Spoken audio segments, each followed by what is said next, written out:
I discovered my fiancé was sleeping with my brother and using our wedding fund, and my parents knew about it the whole time. I walked away and cut every one of them off. Hey, I'm a 29-year-old guy, and I've got a younger brother, Tyler, who's 26. We were super tight growing up, but our parents always played favorites with him. He was like their little golden boy. Meanwhile, I was the older, responsible one who had to keep everything together. Fast forward to now, my folks are in their early 60s. Dad does construction whenever he can snag a gig, and Mom's been slinging pancakes at the same diner for 15 years. We're not exactly rolling in dough, but we managed when I was a kid. Tyler's always been a charmer, the kind of guy who can sweet-talk his way out of any mess. But when it comes to money or keeping a job, he's a mess. Seriously, since high school, he's been through like 20 jobs. Most of the time, he gets canned because he doesn't show up or has a chip on his shoulder with his bosses.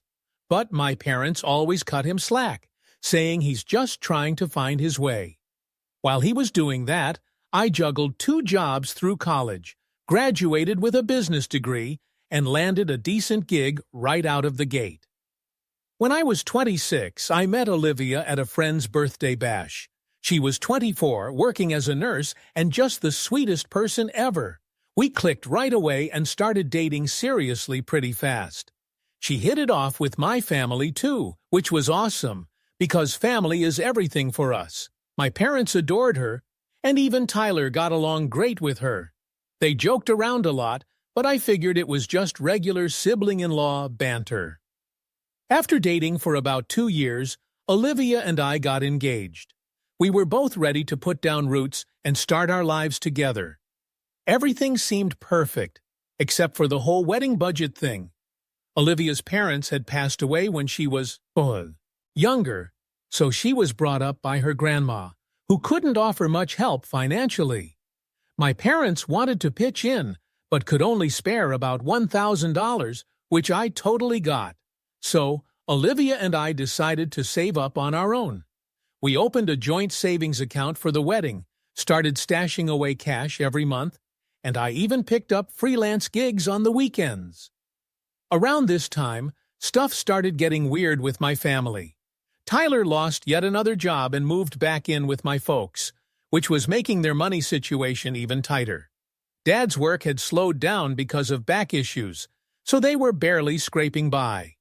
I felt bad because I was doing okay financially, so I helped out when I could. I'd buy groceries or slip Mom some cash to help with the bills. Over a few months, I probably gave them a couple $1,000, but I didn't mind because they're my parents. Olivia was super cool about it too, which I appreciated, even though it meant we weren't saving for the wedding as fast. Tyler knew I was helping them and started asking me directly for cash sometimes, always small amounts, like $50 or $100 for gas or food. He'd promised to pay me back, but I knew he wouldn't. I still helped him out because he's my brother. Here's the kicker, though. Tyler was supposedly broke, but somehow always had cash for nights out or new clothes. When I called him out, he'd say he was being careful with his money, or his friends were covering for him. Meanwhile, Olivia started acting a bit off too. She seemed distant and was always on her phone, kind of secretive. She picked up more overtime at the hospital, which I thought was great for our savings, but it meant I saw her less. Also, she wasn't putting as much into our wedding fund anymore. She said the extra shifts were exhausting her, and she had unexpected expenses, so I didn't push it. I just tried to cover the difference myself. The thing that got me was how much Tyler seemed to know about Olivia's schedule. Like, I'd mention she was working late, and he'd say, "Oh yeah, she told me."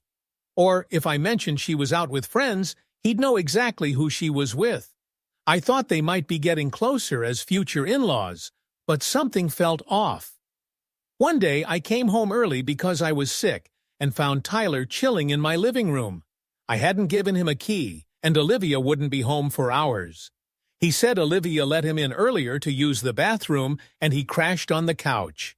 It sounded legit, But it didn't sit right with me. I started keeping an eye on things and noticed Tyler's car hanging around my apartment often. When I asked Olivia, she said they just bumped into each other here and there. The tipping point came around 6 months before our wedding. I had been stacking extra cash in our wedding account, and we were almost ready to snag our venue. But when I checked our balance online, I noticed some hefty withdrawals that I didn't remember making.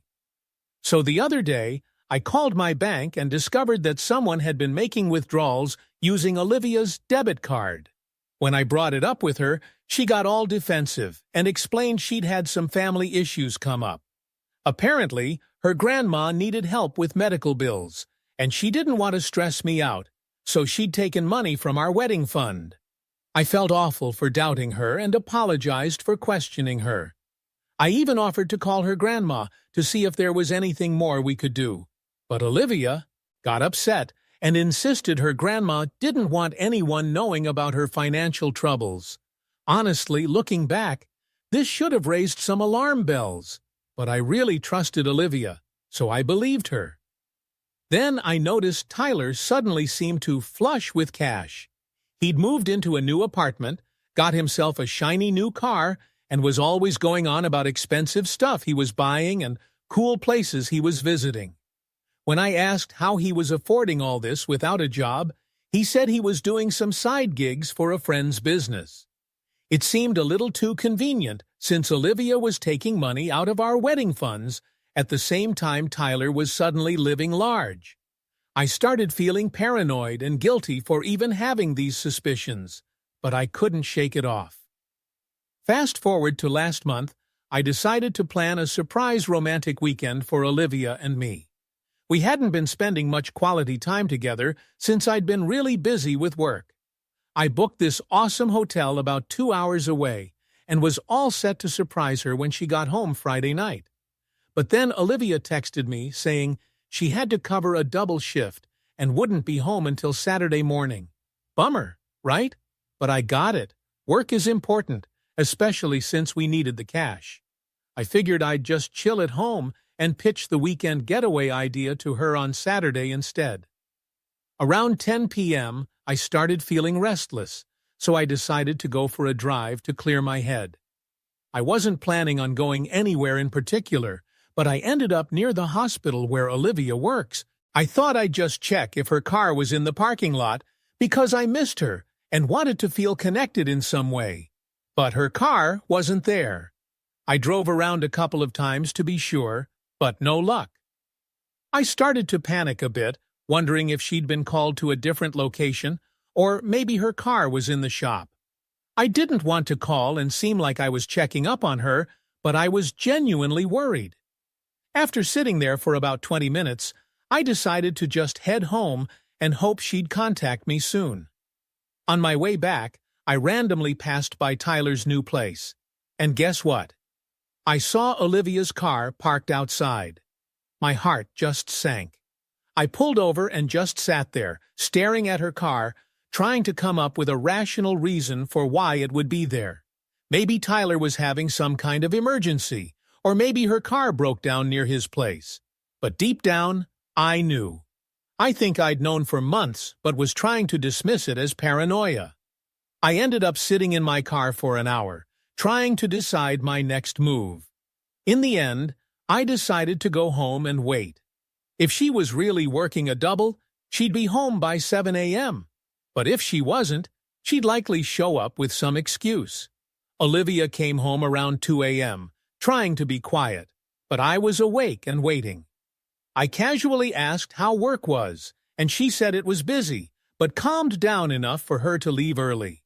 Her story wasn't adding up, and I knew I needed to play it smart, so I stayed quiet. A couple of weeks later, needing proof before confronting her, I did some things I'm not proud of. I started tracking her work schedule more closely, even calling the hospital pretending to deliver stuff just to check up on her shifts. Turns out, she wasn't working nearly as many shifts as she was claiming. Plus, I noticed our wedding fund was almost $3,000 short, with withdrawals happening around Tyler's apartment. Although furious and here, To broken, I needed concrete proof before making any big moves, so I decided to follow them. Trust me, I felt a bit crazy doing it, but I needed to know the truth. So, I was running late and decided to hang back until she left. When I saw her drive off, I tailed her, expecting her to head to the hospital like she usually does. But nope, she went straight to Tyler's place and stayed there for hours. I was just sitting in my car, feeling totally nauseous. Things took a turn for the worse when my mom's car rolled up. I watched her go inside Tyler's apartment too. She was in there for about an hour, and when she finally left, Tyler walked her out to her car.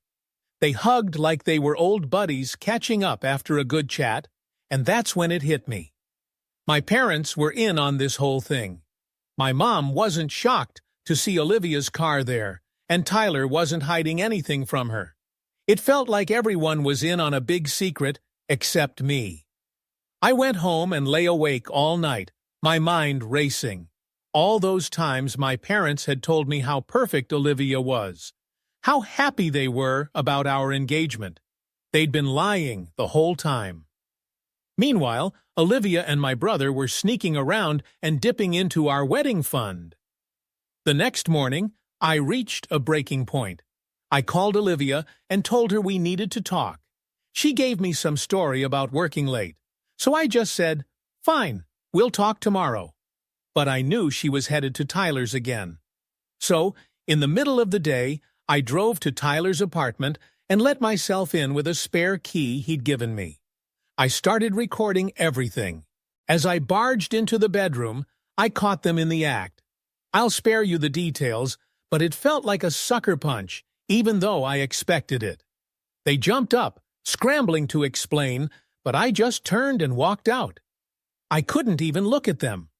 First stop was the bank to close our joint accounts and withdraw the $9,000 left of what should have been $12,000 in our wedding fund. Then I headed home and began packing Olivia's stuff. She came home later crying, insisting it wasn't what it looked like, just that things got complicated with Tyler. She wanted to work things out, but I told her she had until the end of the week to clear out her stuff. I also called my parents, laid everything out, and told them I knew. My mom cried, making excuses about how Tyler had begged them not to tell me. I cut her off, saying I didn't want to hear it, and was done with all of them. My dad tried to yell some family loyalty speech at me, but I hung up. Since then, I haven't spoken to any of them, and honestly, some people think I overreacted, but I just couldn't handle the betrayal. It wasn't just Olivia and Tyler. It was my parents lying to my face while planning to marry someone who was cheating with my brother.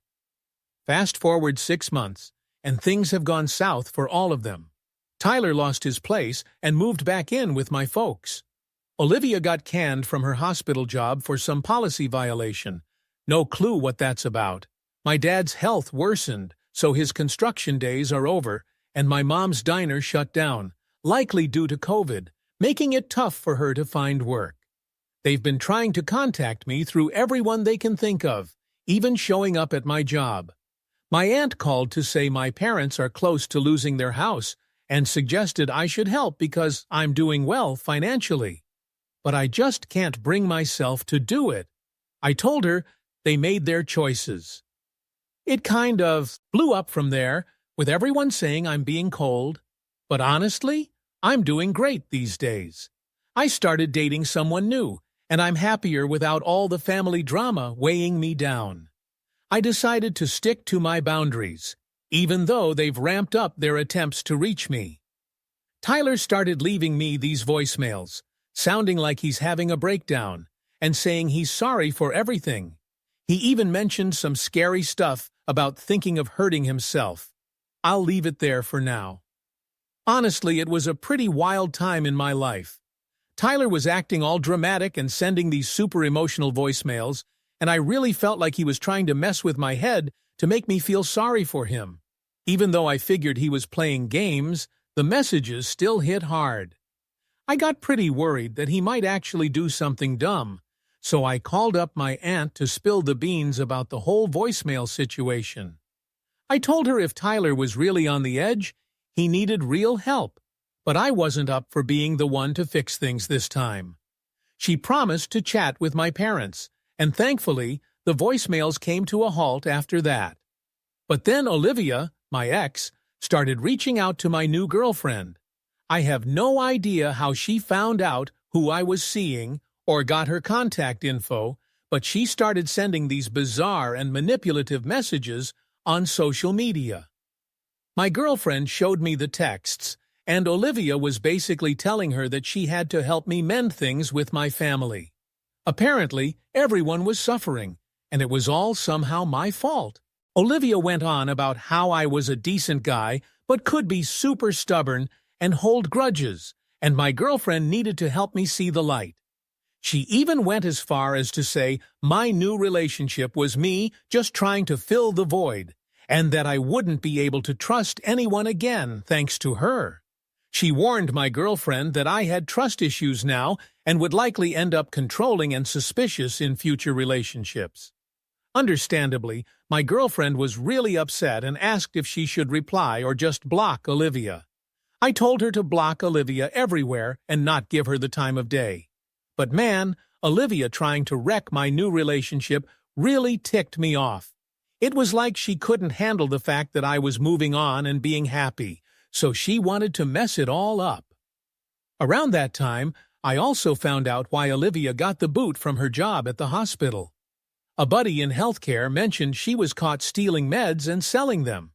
Apparently, she'd been taking painkillers and other drugs from the pharmacy, and there was a whole investigation into it. This made me realize where some of our wedding money had disappeared to. I'd thought maybe Olivia was just giving it to Tyler, but turns out she had been using it to support her drug habit, which I was clueless about. The more I learned, the more I realized the person I thought I was in love with never really existed. So I decided to write a letter. A lot of folks in the comments had suggested it, and I finally felt ready to get my thoughts down on paper. I spent days crafting this letter, making sure I was clear on why I was cutting them off and that my decision was final. In it, I explained it wasn't about me not being able to forgive or being too proud to help family. It was about them betraying my trust in the worst way possible and showing me they wouldn't have my back when it counted. I wrote about how Olive, it was stealing our wedding money for her habit and affair, and how Tyler was using funds meant for my future to support his lifestyle. They could have told me and saved me from planning a wedding with someone who was deceiving me. Their choice to protect Tyler and Olivia instead of me showed me where I stood on their list of priorities. I made it clear I couldn't be around people who'd lie and watch me get hurt instead of doing the right thing. I wrapped it up by saying I was happy and healthy, building a good life, and I wouldn't let them ruin that. If they loved me, they'd respect my choice and leave me be. I sent the letter to my parents with copies to Tyler and my aunt via email, saying this was my last word on the matter. Any further attempts to reach out would be considered harassment, and I'd take action. It's been about a week, and so far, they seem to have gotten the message. No more drama, and my girlfriend hasn't heard from Olivia again. It feels like this might finally be the end of it, but I'm ready to take further steps if they try to get in touch again. Oh, and just to give some background, I'm 29M, and Tyler, my younger brother, is 26. Growing up, we were tight, even though my parents often treated him like the golden child, while I was just the responsible older brother. Now my folks are in their 60s. Dad's doing construction when he can, and Mom's been waitressing for 15 years. We weren't well off, but we made it work. Tyler and I used to be close, but everything has changed now. If you haven't yet, please subscribe and hit the notification bell to stay updated with more crazy real-life stories happening around you.